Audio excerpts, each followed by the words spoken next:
Tina Smith of Minnesota. Senator, thank you so much for joining us. First, just tell me your personal reaction as you heard the verdict read this afternoon. Thank you, Lindsay. I think that my reaction was so similar to people all across Minnesota and all across this country. I used to work in City Hall, so I was frequently in that big plaza, right where all those folks were gathered waiting to hear the verdict. And there's this sort of palpable sense of, I want to trust that this system is going to deliver justice, but I'm so fearful that it won't. So, of course, there was a huge sigh of kind of exhale and breath released when we heard that former police officer Derek Chauvin was going to be is convicted on all 3 charges.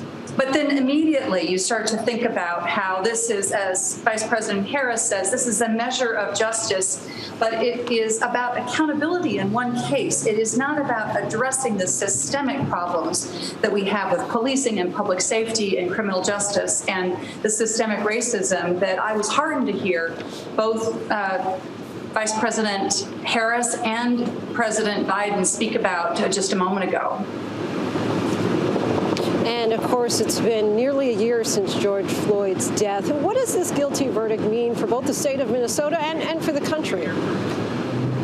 Well, I think that it means that in this one case we have accountability, but the question is, where are we going to take this movement for social justice that was unleashed, that was sparked by this tragic murder? Where are we going to take that spark?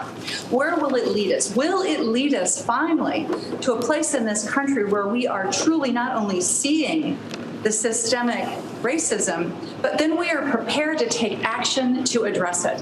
And I know that that is the question on the minds of so many Minnesotans today. It's the question on my mind. We have the power to change the system, to change the laws that make it possible for George Floyd and Breonna Taylor and Dante Wright to be murdered in the face by law enforcement. This is the challenge that we have to confront. And I originally was an original co-sponsor of the George Floyd Justice in Policing Act. I've introduced legislation to help spur innovation in reimagining what public safety can look like at the local level. These are the steps that we need to take in order to change the systems that end up resulting in too many Black and brown people and too many Black men in particular losing their lives.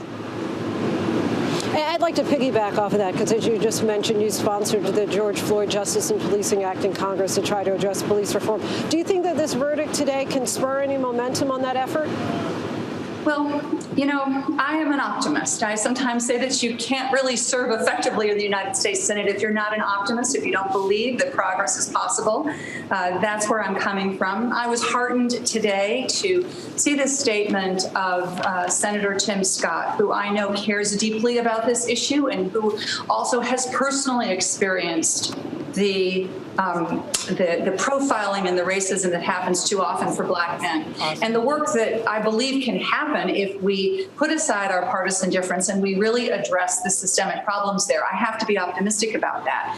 The George Floyd Justice and Policing Act will address the challenges that we have holding police officers accountable when there are cases of excessive use of force. And it also sets a much better standard for what excessive force should be. It bans the kinds of chokeholds that we saw. It stops the kind of militarization of our police departments, which I think contributes to some of this over-policing and under-protecting that people in communities of color face. So it is the right thing to do. It is the right step in the right direction. It will not solve all problems, as Vice President Harris said, but it will put us on the right path. And I believe we need to redouble our efforts to move that piece of legislation through.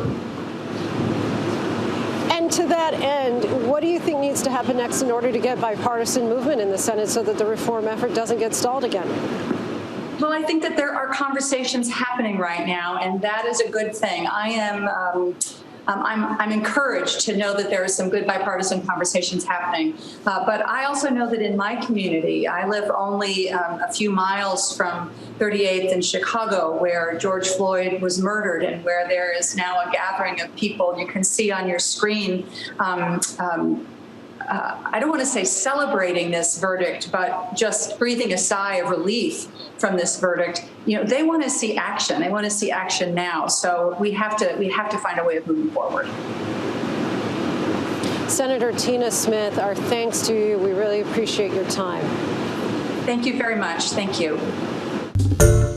Hi, everyone. George Stephanopoulos here. Thanks for checking out the ABC News YouTube channel. If you'd like to get more videos, show highlights, and watch live event coverage, click on the right over here to subscribe to our channel. And don't forget to download the ABC News app for breaking news alerts. Thanks for watching.